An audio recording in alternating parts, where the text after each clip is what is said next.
A while ago at a D&D session with my other group, our characters had a potion party. Our lovely DM prepared an assortment of beverages in potion bottles that the players would pick out and drink, and depending on which bottle we chose, it would have a specific effect on our characters. It included minor magical effects, buffs, debuffs, etc. It was really fun, although some of those concoctions were downright horrid. Probably skip this if you're squeamish. Here's some of the aftermath. Yeah.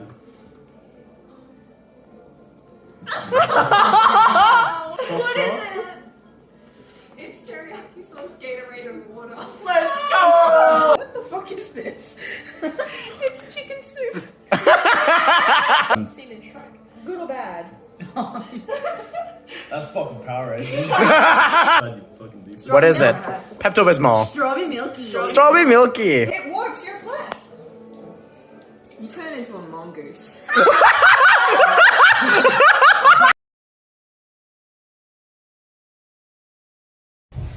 Oh shit! That is a natural 20 stealth if I have ever seen it. Ladies and gentlemen, we have our rogue.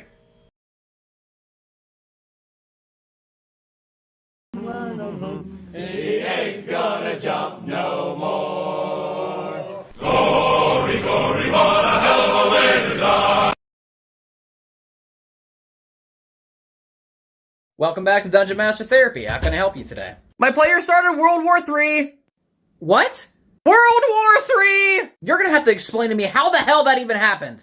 My players traveled to the realm of America to teach the US Army how to use magic, and therefore it started the magical arms race across the globe. Holy shit. Yeah, now Canada has fire-breathing mooses. Moose-eye. Whatever the multiple of mooses, and Australia has berserker flying kangaroos. 1, why the hell is America a realm in your game? And 2, how the hell did they get to America? Well, for one, I made the Snickers bar cannon in my realm, and on the back of the wrapper it says Made in America. And 2, the Artificer wanted more guns, so therefore the wizard plane shifted them to America. You're telling me a Snickers bar is what made the party aware that there was a realm called America to make them travel to there to get more guns and ultimately start a magical arms race causing World War III. Yeah, that pretty well sums it up. You realize this is all your fault, right? Yeah, I'm starting to believe that. You really need to get a grip on your players. You told me to let them be creative! Yeah, within reason. A Snickers bar is within reason! I'm not talking about the Snickers bar! To the right, I give you a perfect example of why perception checks are important. Anything and everything could be a mimic. Get him with fireball, boys.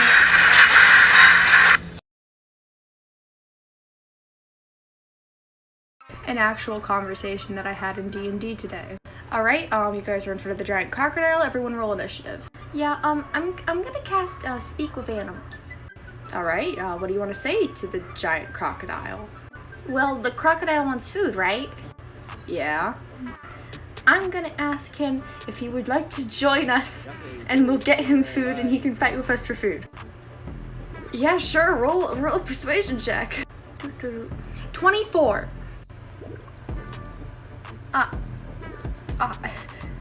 Well, he stops fighting you and, yeah, he's gonna come along. We gotta name the crocodile, guys. The crocodile speaks up and tells you that his name is Dace. Dace! You killed my friends! Let's talk about your friends. They didn't have to be here. What? They had a place on the train and you took them out of it. You brought them here. You put them in danger. They were trying to help me! They were. And this is the result. All of this is your fault. Oh, no more tears.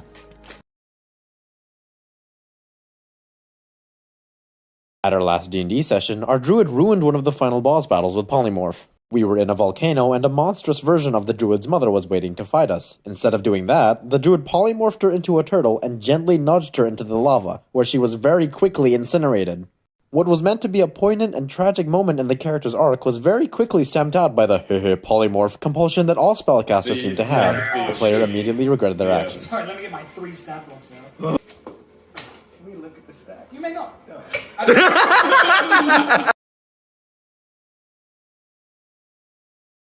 Thought I might go on by when your memory came flooding in and you closed that door.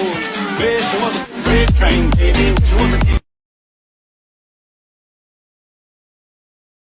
and to wonder why you came where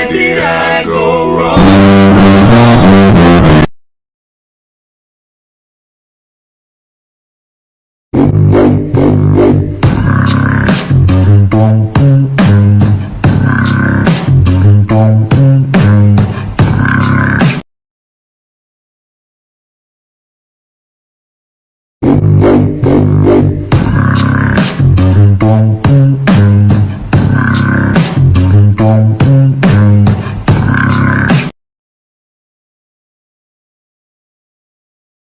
no, I hope I don't fall.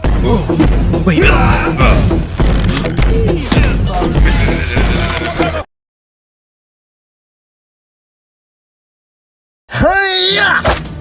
Alright, now for the damage roll. Oh sweet, max damage.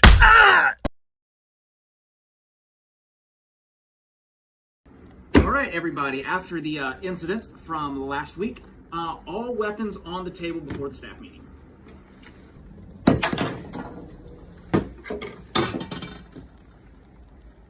Now that we have that out of the way.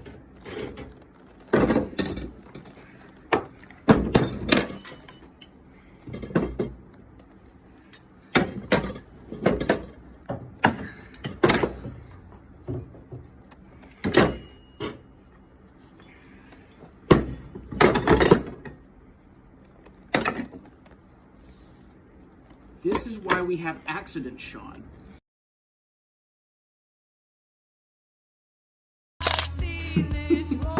What? Oh, yeah. Wait, we're in a town now? When did we leave the cave?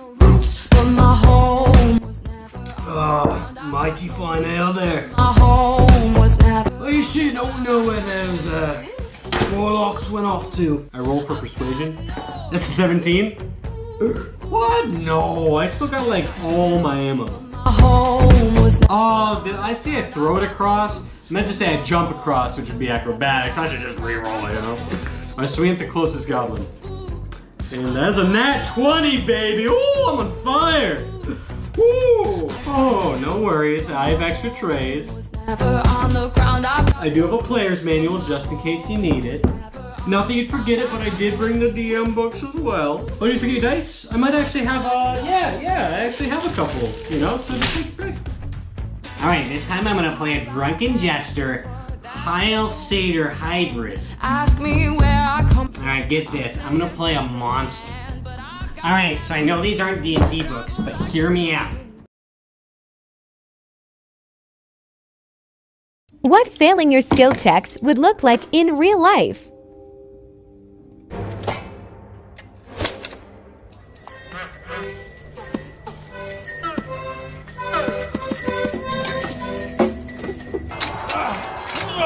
Quick! Toss me a healing potion!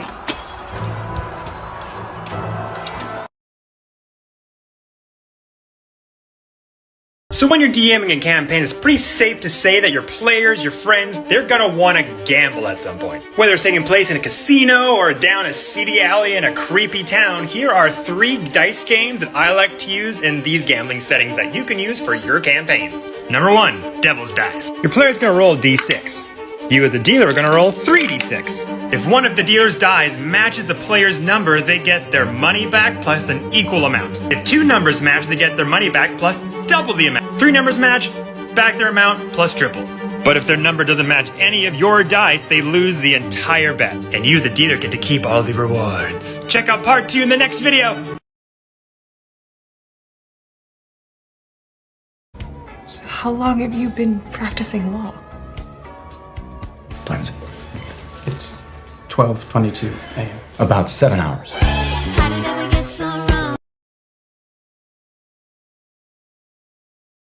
What do we do now? What do you mean? Now we can finally play the game. Welcome to Dungeon Master Therapy. How can I help you today? They built a bomb. What? My players, they built a bomb. Like a TNT bomb or like a small explosive. Nope, full-out nuclear bomb! How the fuck does it even happen? They went to a deep mountain to fight evil dwarves that were mining for uranium and plutonium. Why were the dwarves mining for uranium and plutonium?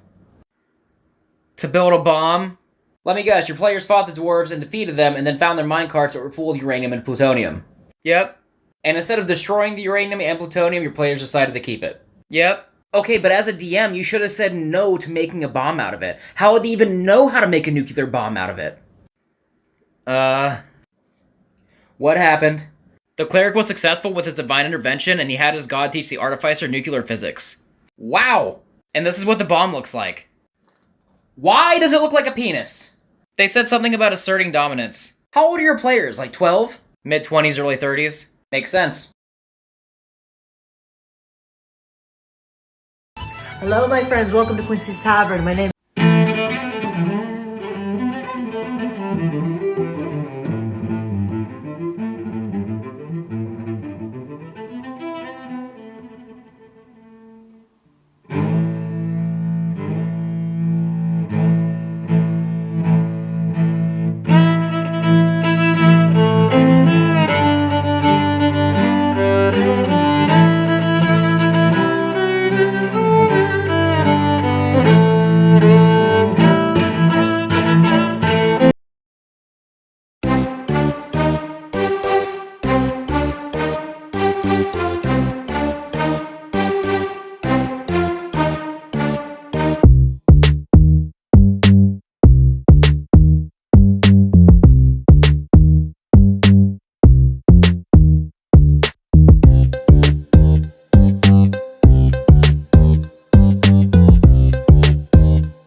house with my swagger, hop in that window, I got places to go.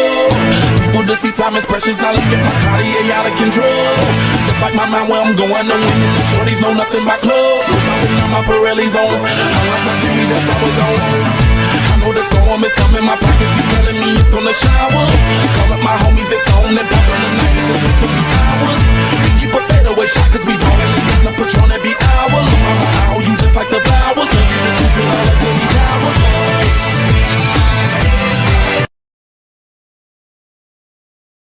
Welcome back to Dungeon Master Therapy. How can I help you today? Am I a bad person? I don't know, did you kill somebody with flaming hippos again? No, I haven't done that in like 2 years. Okay, so what makes you think you're a bad person? In our session last night, somebody wanted to use a health potion because they were low on HP, and from my understanding, using a health potion takes an action. I mean, yeah, continue. Well, the player used their action to drink their health potion, but they got the lowest amount of HP back, and they would have been better off just using a spell slot to get more HP back. Well, unfortunately, that's the risk you take when you follow rules as written, but there was a rule that was suggested to me that's homebrewed that you could try out. Oh, yeah? What's that? Well, you can allow them to drink the health potion as a bonus action or an action. If they drink it as a bonus action, then they just roll as usual. But if they drink it as a full action, they get the max amount of HP back because they took a full action to make sure they drank all the potion. So drinking it as a bonus action would be kind of like shotgunning a beer. And drinking it like a full action would be like you took your time drinking it like a craft beer to enjoy all the flavors. Okay, now what if I poison the potion? You know what? Maybe you are a bad person. Barkeep, been hired to go out on another adventure, but I need to sell some things before I go. What can you give me for the Evil King's crown? Only that? How about this? I'll also throw in the Evil King's 3 magical swords. What do you say? Really? I got an offer you can't refuse. I'll also toss in my 4 javelins that I've been carrying with me this whole time. Can't say no to that, can you? You can. Or I got this. You see these rations here? They have been with me for 5 adventures, and they are still good. Magical rations. What do you say? Fine.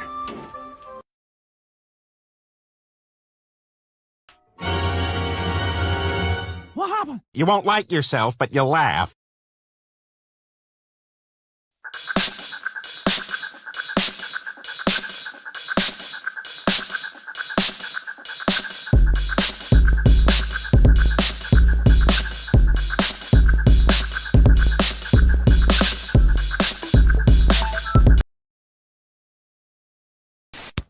That's my boy. No, my boy! Father, help! It's the peasant who I saw leaving the city who disappeared into the crowd with Cusco in the back of his cart. He must have taken him back to his village, so if we find the village, we find him, and if we find him, we find Cusco. Oh yeah, it's all coming together.